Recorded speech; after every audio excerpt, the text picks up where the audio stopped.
in the hospital or had to go to a rehab facility for a short time. You can be out as long as you need to be at that point, but just for vacation purposes, it's 10 days. So with these handouts that I gave you, it's dementia and Alzheimer's.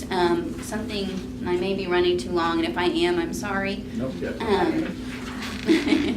So with this, we can have residents in our facility who have dementia and Alzheimer's. I get asked that a lot because it's something I feel like we're seeing more and more often. And so I get calls all the time saying, well, can someone who has dementia or Alzheimer's, can they live out there? And absolutely they can. The biggest things that we, again, are looking for to see if maybe a different placement would be better for them would be if, again, they were trying to elope, if they were trying to leave the building. Since we're not locked, again, that would be an issue because they could end up wherever and we may not know it for a while. Or if they are becoming physically aggressive, if they're becoming harmful to themselves or to someone else, again, we may have to look at a different placement for that person. But those are typically the biggest things that we see. I already have Alzheimer's.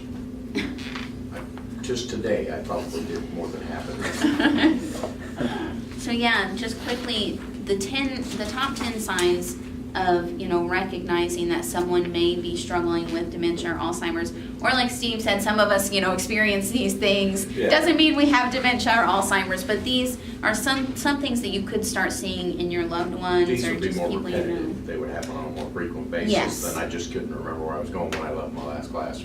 Right, yeah. So memory changes that disrupt daily life. Again, that's something that all of us could see sometimes, but this would be more repetitive. It's stuff that it's going to start to strike you like, wow, I would have thought they would have remembered that, or I thought they would have known that. Challenges in planning or solving problems. That's a big one. Something that would seem very simple to you or I, in a problem being like, oh, the door is open and it needs shut. Again, to someone with Alzheimer's or dementia, it may suddenly become, first of all, I don't realize that that's a problem. Second of all, I don't really remember how to shut that door. It gets to that point. And that's just kind of a simple example. Of course, there's larger examples there.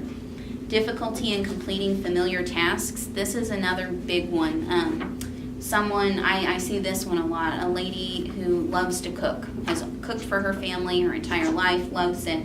And, a couple years ago could have easily made up something quickly. Now it's suddenly, I've left the stove on.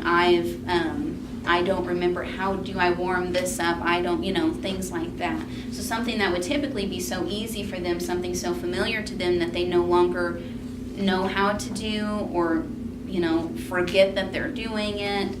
That's a big one. Basically, they lose their implicit skills, all those unconscious skills that they do. They can. It depends on what level you're at, but yeah, you definitely can. So confusion with time or place, we see this one a lot. We've had people who get their days and nights mixed up, and we work with them as much as possible to reverse that, but there's sometimes it just, to them, they wake up at 3 o'clock in the morning and they are ready to go, and it's midday for them. They're ready, and that one's kind of difficult to change for them. Trouble understanding visual images and spatial relationships.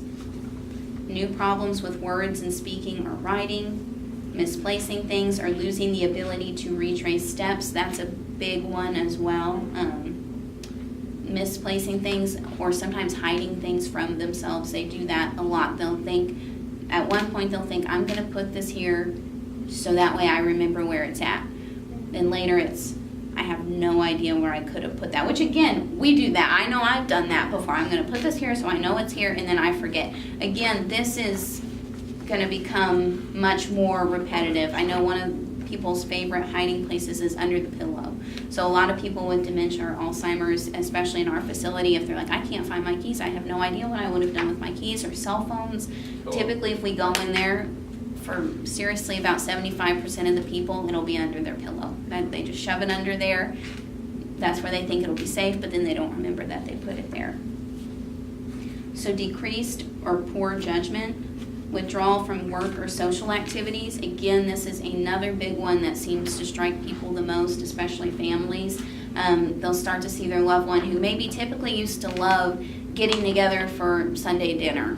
And now maybe they can't remember that grandkid's name, or they don't remember what so-and-so, where they work, things like that, to where now I don't really want to do that anymore because I'm going to become embarrassed that I don't know these things and I should know these things. And in the early stages of dementia and Alzheimer's, people are still with it enough to know that they're slipping, and that's probably one of the saddest parts of it, is the beginning, when people know, I should know this, I should know your name, I should know what you do for a living, and especially family, I should know that grandkid's name. That's the most difficult, one of the most difficult times, is when they realize I should know that, and so they're wanting to withdraw from these things because they don't want to be put in those situations. They don't want to be embarrassed, Last thing, changes in mood or personality. So that's one of the biggest things I also encounter too, is people saying, well, my mom never used to behave this way. She would have never said that, would have never done that. With dementia and Alzheimer's, your personality can seriously do a 180. People who were incredibly sweet their entire lives can become very mean, very aggressive, say really hateful, hurtful things that they never would have done before. Or I've seen the opposite happen, to where people who maybe were not the nicest person you've ever met, they suddenly are a social butterfly and they love people, they love everything. And I've seen it happen both ways, but that's something we see a lot in our facility. Like I said, once dementia is becoming more, aggressive, once it's getting to that point that it's really advanced, a lot of times we do have to look for a different placement just to keep that person safe. And sometimes just to keep them going longer. We do have a memory care facility, like I said previously, in Marion. It's called the Anchor, and it is a locked facility, and it's set up like a neighborhood, basically. So with their apartments, it is just a one-room apartment that does have a bathroom and a very small closet. But on the outside of their door, it's set up like a porch. So that way they can look at it and hopefully know, okay, that's my porch. They'll decorate it a certain way for that person. So that way they know that that's my porch, that's my apartment. And in this facility, they do a lot of activities and a lot of things targeted towards memory. So that way, again, we can hopefully keep them at one level for longer periods of time, because they're working with them specifically to try to keep that there as long as possible. And they actually have 3 wings in this facility. One for people who maybe are still in a somewhat early stage, and then kind of middle ground, and then advanced. So that way they do assessments with people to kind of know where they're at, and so they can put them with people who are in roughly about the same stage that they are at. The second page, I won't read everything to you. I know it's kind of boring for me to just read it. But principles for a dignified diagnosis. First of all, I think it's incredibly important to have that diagnosis and to know for sure what's going on. So sometimes it's easy to say, oh, well, I think they've got a little bit of dementia going on. Sometimes it's better to go ahead and get that, not sometimes, pretty much every time, it's better to go ahead and get that diagnosis. Number one, because there are a lot of medications out there that can help people. Unfortunately, there's no cure, but those medications, again, can help someone maintain where they're at for longer periods of time. So it's incredibly important to maybe get them on that, so that way they can stay where they're at for longer. And plus, it just helps that person too to kind of know what's going on, so they don't feel like they're going crazy, because you can start to feel that way. And so again, if you have that diagnosis and you know what's going on, it can sometimes lead to acceptance. Of course, there's times there's not going to be, and you may be in denial the entire time, but it's important to have that diagnosis.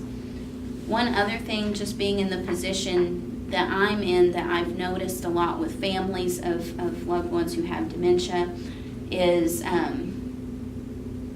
you get to a point that you have to kind of go along with them. I mean, they say the sky is purple. Well, by golly, the sky is purple today, okay? And there's no point in trying to change their mind. You're just going to frustrate them. You're going to make them feel like they're crazy. So there's times you finally have to kind of give in and sympathize with them and tell them, yeah, okay, I've ran into issues where I've had residents who see things in their apartment. They'll say there is a cat sitting up there in that corner, and there's not a cat sitting up there. But again, you don't have to say, yes, I see that cat, I know what you're talking about, but sympathize with them. Don't say, no, there's not a cat up there, you're being silly. We can't do that. And again, I see a lot of families struggle with this, and I sympathize with that because that's your mom, that's your dad, grandma, grandpa, and you want to keep them, no, that's not it, snap out of this. Well, unfortunately, they're not going to snap out of it, so we have to sympathize with them, and that's the way they're going to have the best quality of life. That's how you're going to be able to accept it yourself, and that's how you're going to have the best relationship you can with that person, by just simply going along with what they're saying. And that's incredibly hard. It's not easy, and especially if you've known that person your entire life, it's not easy to feel like they're slipping like that. But again, that's how you're going to have the best connection and relationship with them for their remaining time. I know where Bob lives, they're allowed to have visitors. Are they allowed to have family come in and visit? Oh yeah, absolutely. That's another thing I say. They can stay till midnight. And we don't have any visiting hours. They can come and go as they please. So if something, say, happens in the middle of the night, they can, like someone wakes up not feeling well in the middle of the night, if their daughter wants to come out and stay with them that night, more than welcome to. They can have overnight visitors. That's cool. Yeah, so because we have a lot of people whose family, they live out of town, so they'll come and stay with them for a few nights to visit, and yeah, we absolutely allow that. Yeah, we allow dinner guests too, so that's another thing people normally ask is, can I come and have lunch or supper? And yeah, we absolutely allow that too. They just pay for the meal. Yeah, it is a separate charge. Yeah. Probably better than what you get in the job. What is the leadership structure there at your facility? At our facility, of course, at our corporate office, they're the main leadership, but within our facility itself, we have our administrator, who she is boss over everybody. Okay. She's the boss. Then we have our facility manager directly under her, and he is the one that typically will handle the scheduling of the CNAs, housekeepers, transportation, those types of things. So he's kind of the direct supervisor, but she's the leader over everyone. Okay. Who is that? Carla Harble, Of the facility manager. Yeah. Jamie McLean. Okay. And then there's social services and marketing, so myself. I'm not really in charge of anybody except the residents. The residents are more my responsibility. I'm kind of their advocate. So if there's resident issues, complaints, anything like that, that's me. So overall, like I said, our administrator is top person, facility manager directly under her, and then I'm kind of over the residents portion. So I think I would like her job better than the others. I like administration, I like people. yeah, I like people too. There are times when the complaints are coming in that it's not as easy, but that's just part of it. So yeah. How do people find your facility? So we try to market as much as we can. Right now we have a lengthy waiting list, so I haven't been doing as much advertising as we had been, just because we're kind of out of room for the people we have wanting to come in. So typically it's a lot of word of mouth. I mean, that's how a lot of people hear about us, is because they knew so-and-so's mom came to River and they liked it, so I'm going to call and see if I can get my mom on the waiting list. We get a lot of that. Also, Shawnee Alliance, they help seniors a lot, and so they refer a lot of people to us as well. But like I said, biggest thing is typically word of mouth. About 95% of our people would write on their application, word of mouth is how they heard about us.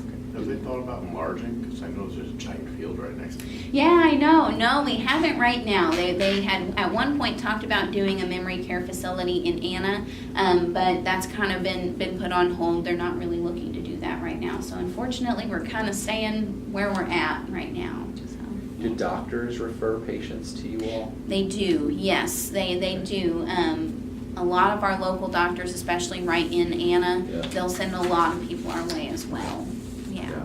Because I'd imagine that a lot of people don't necessarily want to give up their homes to go live in sort of like a Absolutely. Old person dormitory is kind of how I think of it. Absolutely. We struggle a lot sometimes with the person. It's more their son or daughter is bringing them out there to see it, and they're really like, Mom, Dad, look at this, wow, it's so great. And the resident themselves, they're always like, yeah, it's okay. You know, they're not necessarily excited. But then once they get out there and realize that you can be as independent as you want to be, but then you can also get that assistance that you need as well, they kind of realize it can be the best of both worlds if they're willing to accept that help. Because again, they still get to make their own choices and decisions. So if they feel like having cake at 9 o'clock in the morning, they can have cake at 9 o'clock in the morning. That's still their decision. But on those days when they're not feeling so well and they're like, you know what, I really need help with a shower today. I don't think I can do that by myself. Again, we're there to help them. So it's kind of the best of both worlds for them. Sometimes getting them to see that's difficult, but once they are, they realize it's a good step to make. No stairs. Yeah, there's no That stairs. was the That's first a thing big Bob and thing. Sue said about their apartment was, no stairs. Yeah, that's always a big thing too. It's typically a big reason families are wanting someone to move is their home is, Less fall. yeah, they're Safe. dealing with fall issues, and so they're wanting them to be in a environment where they can live safely and have that care too if they need it. Awesome. Should I get on the waiting list now? I guess? So you might have to, it sounds like. Do you have anything else, Amber? Kinda. Yeah. Do y'all do like reevaluations, like as far as financially, mentally, physically, Yes. stuff like that? Or is it kind of, oh, we noticed this, so we might look into it? It's a little bit of both, actually. So when someone moves in, I collect all of their financial information to kind of see where they're at, if they're going to need that assistance from Medicaid or the VA, or if it's going to be, private pay. So I collect all of that when they move in, and then I also do what's called a psychosocial assessment and then a functional assessment on each resident. So it tells us where they're at mentally, especially if they have dementia. This is incredibly helpful, so we kind of have a baseline for where they're at. So it helps us know where they're at mentally, but then also physically too. So what health issues are you dealing with right now? Are you able to walk across the room right now by yourself? Do you need any help with that? So it gives us a good baseline for someone when they're moving in. And then once a year on their anniversary date, I redo all of those assessments. So again, I collect all the financial information, see has your income changed at all, which typically it's gone up a little bit. But we collect that financial information and then redo that psychosocial and functional assessments. And then on top of that, our nurse, she every 3 months has to do a quarterly assessment with them to, again, keep that baseline on their health. So that way we can see, okay, are you struggling in this area? Has this gotten worse for you? Has it gotten better for you? So that way we